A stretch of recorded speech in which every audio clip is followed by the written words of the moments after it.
Hey everybody, Jason from OddAudio here, and I've got something really cool on the bench that I wanted to share with you.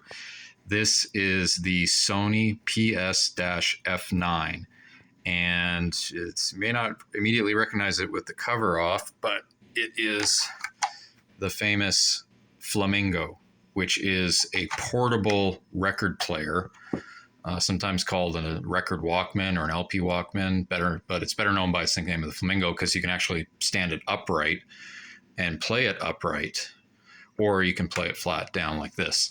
And it's pretty rare to see these. They're getting extremely valuable. And just did a service on this one and got it running again. And so this is a rare opportunity to see inside of it. So normally this actually doesn't open like this. This is because I'm in it to service it. Normally you just slide the record in and then it clamps down, so this doesn't hinge open. But here's a good look at the inner workings. So what you got is there's a little motor and a little belt here working a worm gear, and I had to change this belt and clean the mechanism because this linear tracking tone arm runs on two rails back and forth here, and it was extremely dirty. It was getting jammed up, and then that belt was stretched and it wasn't actually working it. Cool thing about it is it's not actually driven back and forth by that. It's driven back and forth by what looks like a dial cord string out of an old tuner. It's actually a fabric string on these pulleys, and that's what's moving the tone arm back and forth. And then it raises and lowers as well through another little motor.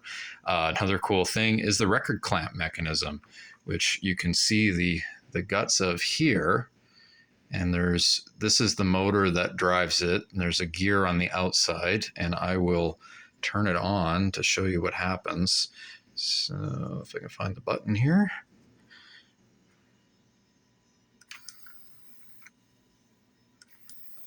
So that is actually what clamps the record in place so that you can play it upright. And so once that's in, you can see it from the other side here. Once that's in place, it's ready to play. So we'll hit the play button, and it's going to queue up and drop the tone arm. So we'll raise the tone arm here, and then we can move it back and forth manually, just like that.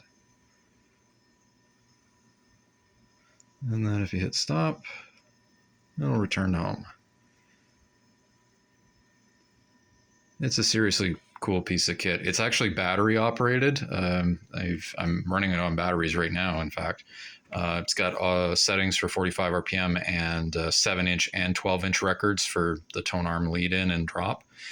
And it's a really cool piece, but they are going for crazy money. Ones in really good condition are listing for something like $2,000 to $4,000 US on eBay, which is complete madness.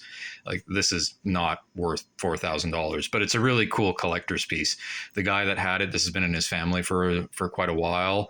He didn't know really anything about it, and he wasn't even sure if it was worth fixing or not. And I told him, go look up the model number on eBay and come back to me. And he was completely shocked that it was worth this much. So he's happy to get it back in working order and get some use out of it. He's actually going to keep it and use it. So I thought this was such a cool piece, and I'm really glad I got the opportunity to work on one, and I had to share with you guys.